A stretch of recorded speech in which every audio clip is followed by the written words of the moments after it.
Do you ever wonder how crypto venture capital investors think? We have on the podcast Multicoin Capital. Although our guest is a managing partner of a registered investment advisor, nothing in this podcast should be considered an offer of Multicoin's investment advisory services or should otherwise be confused for investment, tax, legal, or other financial advice. We've long admired Multicoin Capital, one of the earliest investors in the Solana, as thought leaders in the space, the future of cryptocurrency, and it constantly has a track record of developing interesting theses when it comes to the world of internet and digital money and blockchain technology in general. You're going to want to listen to this podcast as he shares some really great insights.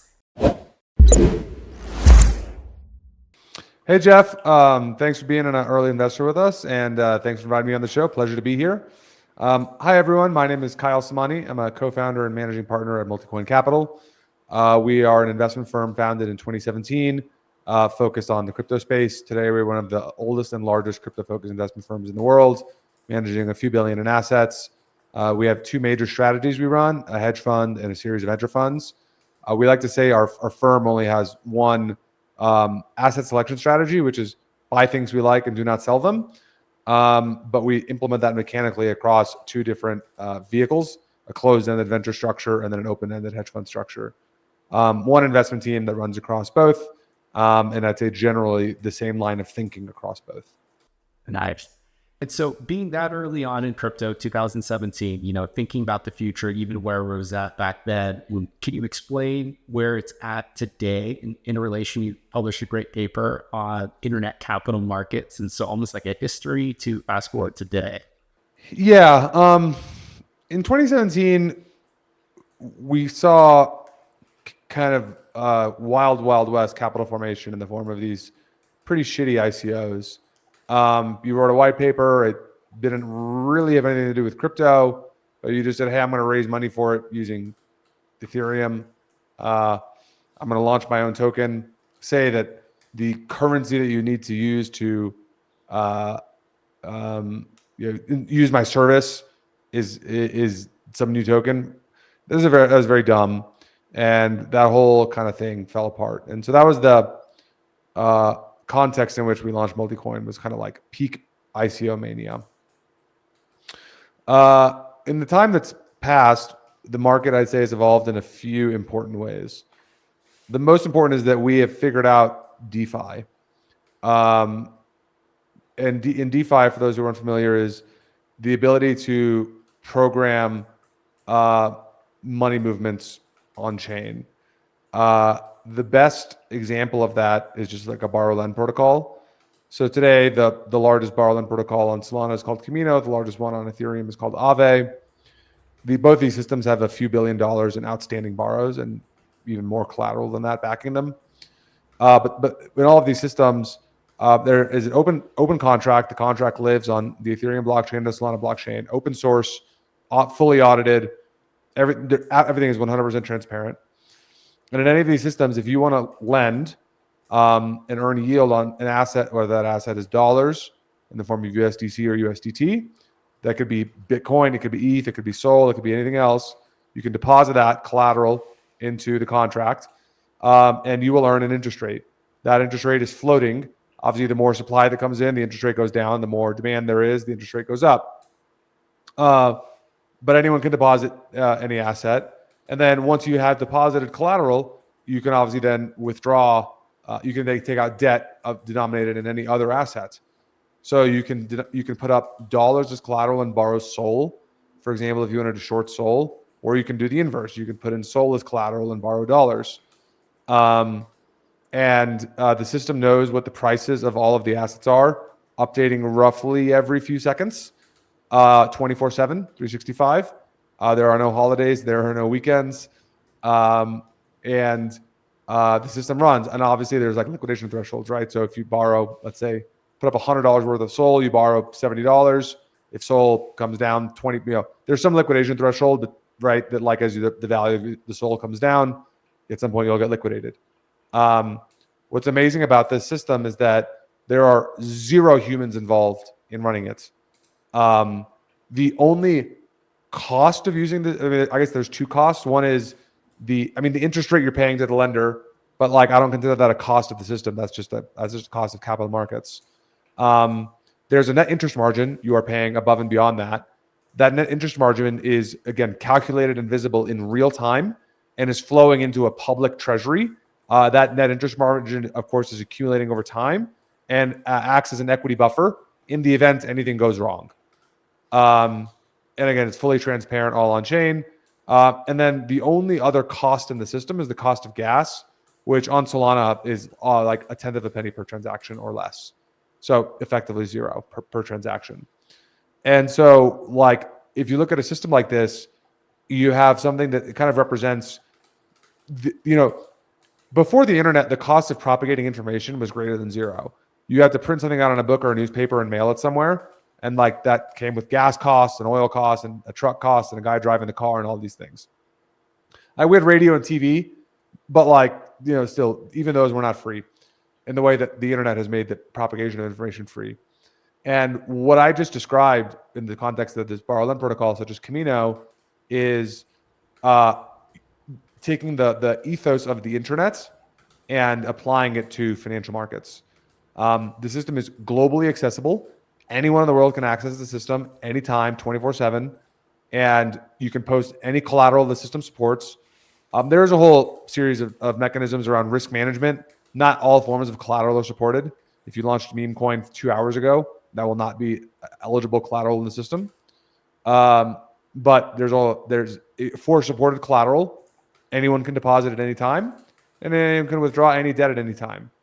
And the cost of using the system are gas costs, which are very close to zero, net interest margin, which is healthy for the functioning of the system because you need an equity buffer, and then, of course, the interest rate you pay to lenders. It's really like the perfect epitome of finance and capitalism. So what do you think is holding back traditional finance from adopting this new system? Lots of things, but the most obvious of which is just regulatory. Like, crypto lives in this regulatory gray area. I'm pretty optimistic that the Trump administration and that the current Congress will fix that. The Trump administration so far has been very, in the first couple of weeks, super effective. He signed an EO that undid a lot of pretty dumb Biden era decisions. The SEC has done a tremendous amount of things already to further accelerate that work. But the big items we really need, like if we're going to get Wall Street to fully embrace these systems, we need blessing from Congress. And there's really two major pieces of legislation that we are expecting this year. The first of which is making its way through Congress now. It's stablecoin legislation. There's a version in the House called the Stable Act, and there's a version in the Senate called the Genius Act. We've reviewed both bills. We are pretty happy with both bills. And there seems to be bipartisan support on getting this through. So that should happen this year. And when that passes, I won't get into the mechanics of the bills. That's beyond this podcast, but it will explicitly make it kosher for regulated financial institutions in the United States to hold stablecoins, to issue stablecoins, and to interface with stablecoins on public blockchains. Yeah, I love it. And on the side of stablecoins, we found this to be the game-changing use case. And just for me, myself, as a business owner, I prefer stablecoins well over wire transfers. Faster, cheaper, more secure, transparency, and whatnot. So yeah, can you explain the stablecoin landscape and where do you see things just in terms of adoption and this opportunity for crypto, and even just, to the user, retail, or even banking side of things? Yeah, the majority of stablecoin adoption is going to be driven by people who live outside of the United States. Most people in the U.S. are pretty content with their, combination of banks, Venmo, PayPal, Square Cash, Apple Pay. You can gripe about some of the problems in those systems, but like 97% of Americans are content. And the primary reason they are content is not the financial rails; it's the asset. U.S. dollars are a spectacular asset. If you live not outside the United States, then obviously just day-to-day ability to access, hold, and use U.S. dollars is substantially reduced. And that's the target customer of stablecoins. Uh, I have a question I always like to pose people, which is there are 8 billion people on the planet Earth. If you could go to each of those 8 billion people and ask them the following question without fear of persecution from their local governments, what do you think the answer would be? And the question is, if you could denominate your net worth in any asset, could be dollars, euros, yen, yuan, it could be gold bars, it could be Bitcoin, it could be S&P 500, it could be Apple. You can choose, you can be a basket of whatever. If you could choose to denominate your wealth in any asset, what asset would you choose? And my guess is that's between 70 and 85% of the global population would say US dollars. And that arbitrage is like stable coins fix that problem. I think we will look back on this as like one of the easiest and most consequential decisions in the history of U.S. financial policy was to bless stablecoins and encourage the private sector to get them in the hands of people out there. This explicitly serves U.S. interests. The easiest way to attack Russia, China, North Korea, Iran, pick bad actor of choice, is not via guns and tariffs and sanctions. It's to encourage their capital base, their tax base, their support base, make it as easy as humanly possible for those people to exit their local regimes and enter US dollars. Like that is just, and doing so requires zero guns, doesn't even require coordinating with European allies. It requires, signing a couple documents in Congress and the presidency, and then calling tech companies and saying, "Hey guys, do capitalism, do free markets, go make money, like have fun." And that's all the government has to do. Very cool.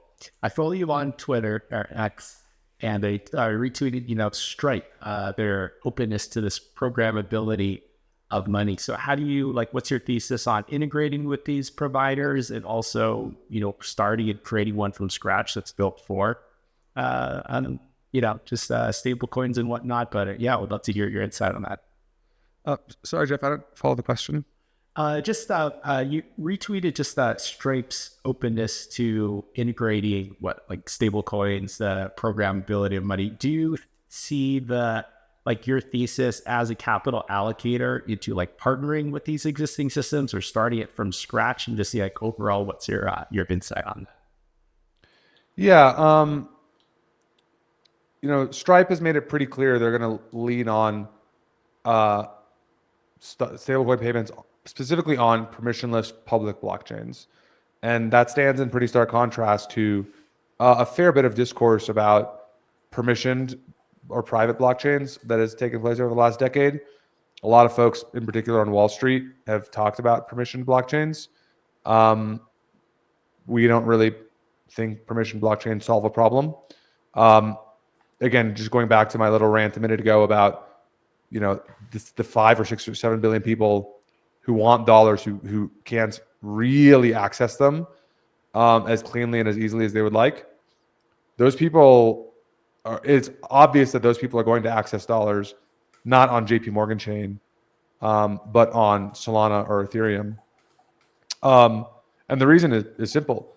Those public chains allow developers to build applications freely and easily. And for example, we have a portfolio company called P2P. We have another one, and this is a group of guys.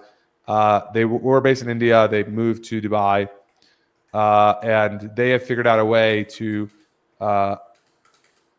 turn rupees into USDC or USDT, and in a way that they think that the Indian government can't stop it. I won't get into the mechanics of how it works, other than to say that we underwrote it, that we think it works. There's a bunch of kind of cool advanced cryptography they're using and a few other clever tricks. And India's got 1.3 billion people, or plus or minus, something like that. And like JP Morgan Chain is not going to endorse and support that kind of an application.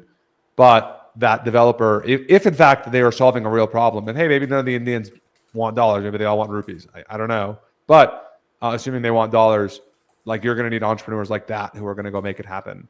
And as guys like that have success around the world, they're going to build up liquidity.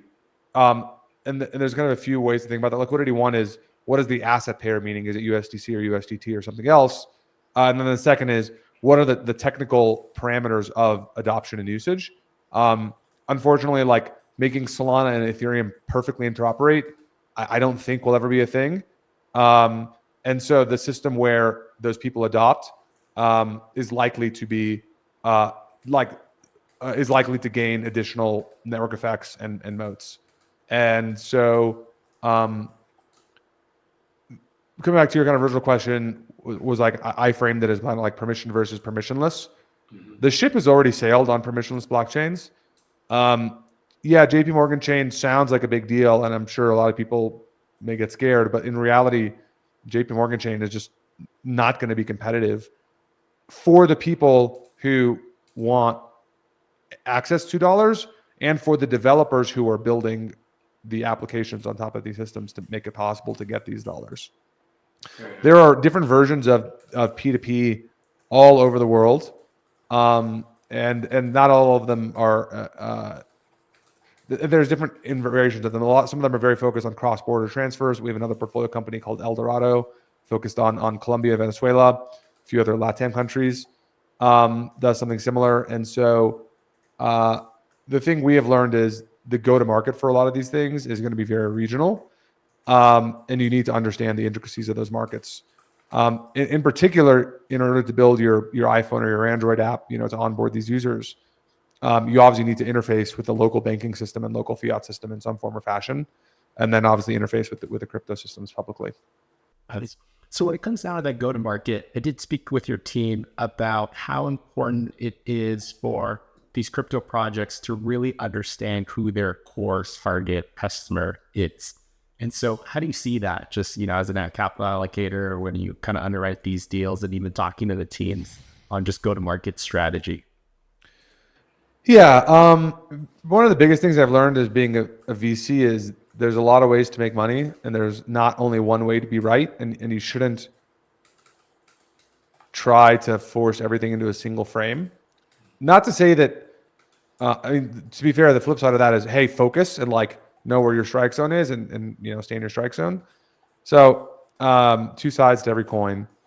What we've learned as VCs is, and we've made more money in certain types of investing than others. Where we've made our most money has been focused on pretty structured and rigorous analysis about technical trade-offs and system design. We've done less well, although still okay, in consumer go-to-market strategy stuff. But I'd say the biggest thing is whenever you're talking to an entrepreneur in which the core of the business is they have to go out and acquire a lot of retail customers. The big things we want to hear from them are clarity of thought around the problem that the customer faces. Ideally, that clarity of thought is captured in the memo or the deck that they send me on day one. And then even more importantly, as in our phone call and conversation, it's just very clear that this person, the entrepreneur that we're speaking to, has really deep insight about the customer they're going after. As I like to kind of say, the people who are going to build El Dorado cannot live in San Francisco. That outright disqualifies you from building that product. The same is true for the P2P product in India. You have to live in those places. I think that deep empathy for the customer and then ability to communicate and reason about product prioritization around that's probably the biggest thing we look for as VCs. Really interesting. How about the strategic relationship side of things and mass adoption through platforms itself, or is it more like a bottoms up approach that you're seeing for go-to-market? Or yeah, we're very focused on bottoms up here. I mean, I want to know mechanically, how is the next incremental customer going to hear about your service? And why are they going to, adopt it? What is going to be their psychological state of mind in which they learn about the service, and is that going to be conducive or a barrier to getting them to adopt? Obviously, the best services are ones that are inherently viral, and not all services are inherently viral. Nuts. Any other like strategies that you've seen for certain projects kind of break out to the masses and like what they did specifically?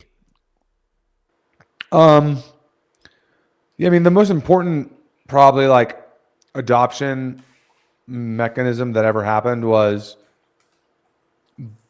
Tron subsidizing USDT transfers out of Binance. This happened in the 2018 to 2020 era. And it really is what led to the rise of USDT around the world. And at the time, most folks in crypto, myself included, did not realize exactly what was happening there. But the majority of the USDT issued in the world is issued on Tron. And Tron is, for those who aren't familiar, I would call it a third-rate blockchain, to be generous. I'll leave it at that. I'd say that's a consensus opinion among everyone in the space. But they were first, and they got it right, and the users are not unhappy enough to leave. So that was probably the single biggest thing that happened. Binance became the preeminent exchange. People wanted to get USDT out. Ethereum gas fees were higher than zero. Tron subsidized gas fees to be zero. Tron paid Binance a substantial amount of money to enable free transfers of USDT out of Binance onto Tron, and the rest is history. Yeah. So Tron, Binance, they all had these famous ICOs back in 2017, and I know you hinted at it earlier, ICO mania. Do you think we'll get back to ICO mania, right? 2020 was about like DeFi, yield farming. 2021 is your NFTs.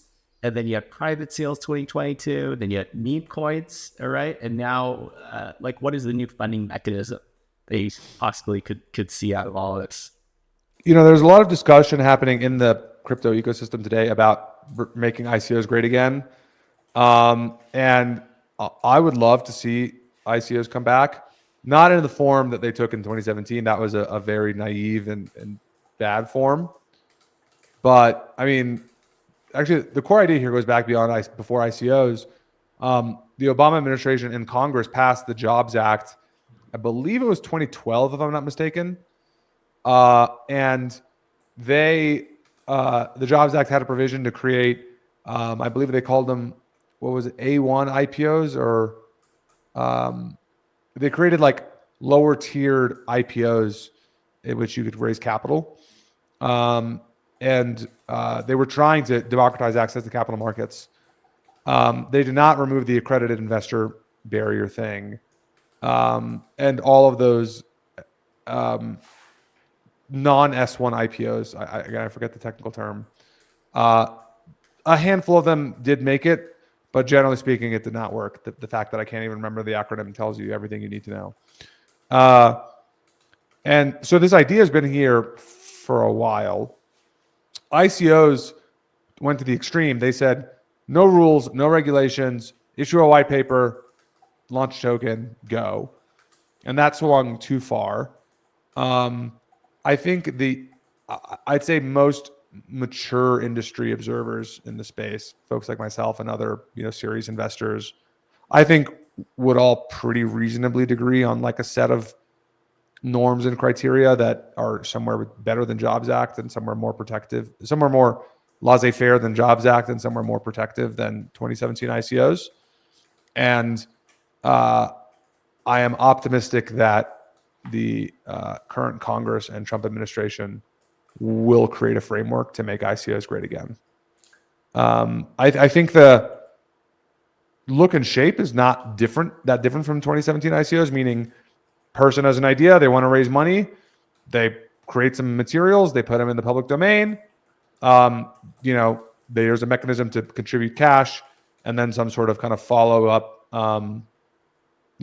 like accountability and ultimately like product and token launch and stuff. I think that paradigm is approximately correct. The primary thing we just need is just like some investor protections and some like basic disclosure requirements and controls and stuff. Pretty straightforward.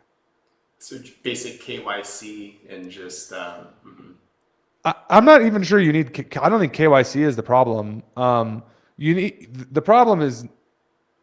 I mean, I'm not opposed to KYC here. You don't want people laundering money and stuff, but like the core of the problem really is that like there was no accountability or requirements from the issuers. Like that was the big problem. Yeah, got it. Yeah, I know in the early days they had the regulation, CF, Reg CF, and then you had the Kickstarter, Indiegogo, Start Engine, WeFunder, and then you also look at the, I know it's like professional. You have yourself, you have Y Combinator, you have some of the best like incubators, and then you look at what boring and scale these successful projects. So it's really interesting just to hear the lens on like what is that structured, where you know that successful companies usually come out with and how it's shaped and formed. Yeah, and to be clear, I don't think anything I'm proposing here is going to like change the path for like Stripe or SpaceX. There's the best VCs are not going to get disrupted here because the best VCs do add value, and the best entrepreneurs know that. So that's fine, but that doesn't mean that there isn't a place for public sales. That also doesn't mean, and again, that's not a mutually exclusive decision. My hope is that the future configuration is we take on the most risk as sophisticated VCs. We have the longer time horizon and duration. Our capital structure of both of our vehicles accommodates for that.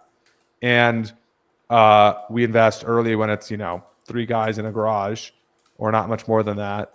And as they get polished, as they get more presentable, as they have a product to show, as they have a story to tell, then they ultimately can engage public markets, and then public markets can participate. There's a lot of discussion today amongst crypto participants about pricing structures for new asset issuance, and I think today that the ecosystem is doing a pretty bad job of that. I won't get into all the mechanical stuff here, but like the simple answer is an auction. This is not rocket science. And again, there's plenty of auction mechanisms to choose from. And I'm pretty optimistic we'll get to it'll take a few years, but I think we'll get to a common set of norms around kind of different auction designs, auction structures, and which kinds of products and teams should choose, which auction structures for which reasons. Yeah. Well done. I think I was at BlockCon in 2018 with Solana, was that 3 guys in a garage and nothing boring than that. And the fact that you were able to see that with foresight, I always look back and hindsight's always 2020. But yeah, do you have any like advice or insights for those guys that are building right now, and best way to kind of work with your ecosystem, or just generally build a really good product kind of going forward right now? The answer is not really. If you're interested in building on Solana, there's a ton of documentation on the Solana website. Go there. There's tons of Telegram groups you can find from there, Discord groups. There's plenty of community supporters out there that will do their best to answer questions. So, if you're interested in building stuff, jump in. And if you're, trying to raise money for your product, go ahead and email me. My email is kyle@multicoin.capital. All right. In terms of these Solana builders, how important is it for them to attend these like hackathons and these like in real life events, and just to surround themselves and get up to speed with what other projects are building? Yeah. So the Solana Foundation kind of formally endorses a group called Coliseum, which runs an incubator and a fund. And disclosure, I'm an LP in that fund. And they run a hackathon a few times a year. And actually, I think they just a couple days ago announced like a perpetual hackathon or something. I don't recall all of the details of how it works, but they are kind of like the canonical Solana ecosystem hackathon. Would strongly encourage anyone who's interested to go get involved and check it out. The hackathons really do work. Multicoin is invested in, I think, at least 10 different teams that like were born out of a hackathon.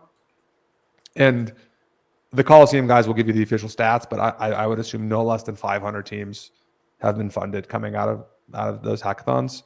So they work. They concentrate attention from capital allocators, and they are a forcing function for entrepreneurs to ship.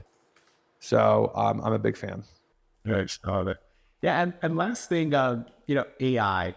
And so even with AI startups, like there's a very high density in Silicon Valley in these Cerebral Valley, I think the neighborhood is it's called, where it's just AI everywhere. What's your thoughts on AI and just integration with crypto? And what are you excited about with it? Very excited about AI. I do think it is one of the most transformative technologies of my lifetime. Sam Altman likes to say the cost of intelligence is dropping, and I love that framing. If you think about what is the cost of making a human intelligent, the answer is 18 years and a lot of school. And that is obviously extraordinarily expensive. And AI is reducing the cost of intelligence. It will be looked back upon as one of the most consequential inventions in human history. Love to see it. Will change society in a big way. Have some personal investments there. Multicoin has a number of investments at the intersection of crypto and AI. I wrote a blog post about 2 years ago. It's on the Multicoin blog called Crypto and AI for Intersections or something like that. 2 years later, I'm actually pretty happy with the post. I haven't reread it recently, but what I can recall, I got most things right. The post specifically said the most interesting area to focus on is GPU marketplaces. One thing I've believed fairly strongly now for a couple of years is that there's been a paradigm change in the type of computation that is running through silicon. The vast majority of computation running through consumer silicon historically was deterministic computation, meaning just 2 + 2 = 4, as opposed to like running through these LLMs and these models, which are inherently non-deterministic. And those non-deterministic systems require a lot more memory bandwidth compute. And so my theory was, well, if we're going to inject transformer-based systems into all of software effectively, then probably the entire silicon supply chain is not equipped to deal with that. And building out the silicon supply chain is very laggy, because like the time from deciding to build fab to fab making chips is on the order of 5 years and like 20 billion. And so if demand is accelerating and supply cannot easily step up, then that means you're going to need to repurpose existing hardware in the world in a more efficient fashion. And the GPU marketplaces we've invested in, one is called IO. Their token is live. It's been live for maybe 9 months now. Another one's called Cusco. They do not have a token yet. These teams are hyper focused on understanding there's different kinds of people who own GPUs that are underutilized, and then figuring out all of the DevOps infrastructure, container infrastructure, and then orchestration across hundreds, thousands, tens of thousands of GPU deployments across the world to provide a single API and a single endpoint. So the developers just say, hey, run this model, Llama 3, Mistral, DeepSeek R1, whatever it is. Run this model with, I need an answer within this amount of time, and I want this many tokens per second. I don't care where the GPUs are. Give me an answer. Wow. And so all of these guys are, that's the abstraction that they provide for developers. So the developers don't have to think about the underlying complexity and orchestration of all of the supply underneath. We think it's a really big vision, really big market. I have made a few bets there. I'd say the other stuff at the intersection of crypto and AI, not really seeing it yet. I identified a few areas in the blog post that I basically said, intellectually cool, not really investable. 2 years later, I stand by those claims. I think the other area that at the intersection of crypto and AI strikes me is I guess there's two that strike me as super interesting. One is the idea of what we call a zero employee company.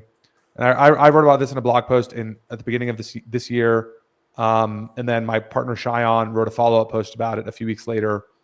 But basically, we have a theory that there is going to be in the next couple of years 0 employee companies where the company is an AI. And there will be humans above the AI and humans below the AI. And what I mean by that is the humans above the AI will act as if what I call the board of directors. They need to set a mission and objective for the company, maybe some parameters, maybe around ethics, norms, business practices, whatever. And then the AI goes and runs the business. And then to the extent there are things that the AI cannot do itself, let's say it requires going to a fish market in the Philippines and picking up fish for whatever reason, AI is probably not going to do that. So the AI is going to need to hire some humans to go do that work. And then it'll come, deliver some output, and the AI will go from there. We think that this has a interesting intersection with crypto, because we think that the demand for capital formation around this is going to lend itself very naturally to crypto rails. In the extreme case, AI does have massive job displacement. And so if that's going to be the case, then you want people to be able to go long AI businesses in a very democratic way. It's a real shame that Stripe is at 90 billion and no American retail investor has had a chance to invest. Obviously, it's the Collison's company; they get to run it how they want. But I wish that Americans had the chance to go long Stripe if they wanted to. And I look at AI as a even stronger instantiation of that idea, which is if you think AI is going to disrupt whether it's your job or your neighbor's job or your mom or whatever, wouldn't it be nice to be able to go along that business in a very tangible way? So I think that's one pretty compelling intersection of crypto and AI. Again, my partner Cheyenne has a fairly in-depth post on it written a few weeks ago. And then the other one is, I can't remember the other one that was on my mind, but I'll leave it at that. I've been ranting for a while. No worries. So how do you think about power then for AI? Just, the obvious constraints, right? NVIDIA, and now we're at a power issue, but, is there anything on that side of things? Yeah, I mean, look, power is beyond. So my understanding is that most of the power constraints are more around very large data centers for large training clusters. Inference, you don't need as much power in a single location. Obviously, you just don't need lots of power, but this lends itself exactly to the GPU marketplace thesis that I had just identified. And teams like IO and Cusco are pioneering this. IO and Cusco in no way will kill Amazon or Microsoft or Azure or Google Cloud or whatever. But I believe that these decentralized permissionless GPU markets will coexist alongside the hyperscalers. Yeah, cool.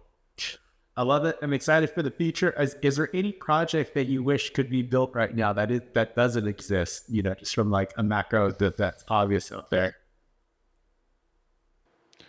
Yeah, I really want to see a 0 employee company. I don't even care what it does. I just it will be a big that'll probably be the next moment after ChatGPT that everyone's brain kind of implodes. So similar to what Operator is right now, or the Zapier that hooks into different things and just brings it all together and processes it, or yeah, but it in and of itself chooses what to do next. Wow. That would be the key difference. Wow. Zapier, awesome service, but it's deterministic. It's just if this then that. Yeah. It doesn't think. Wow. And I think if we have a 0 employee company that's doing 20 million in revenue, growing very fast, I think that's the world kind of brain explodes moment. Yeah. I love this. Kyle, best way for people to follow you and just kind of support and just be part of the ecosystem? Yeah. If you want to follow me on Twitter, I'm fairly active on Twitter, known for lots of fiery takes. My Twitter handle is my name, so at Kyle Samani, KYLE SAMANI. And then if you want to email me, you can just email me. My email is kyle@multicoin.capital. I love it. Well, thanks, Scott. Thanks, Jeff. Pleasure to be on.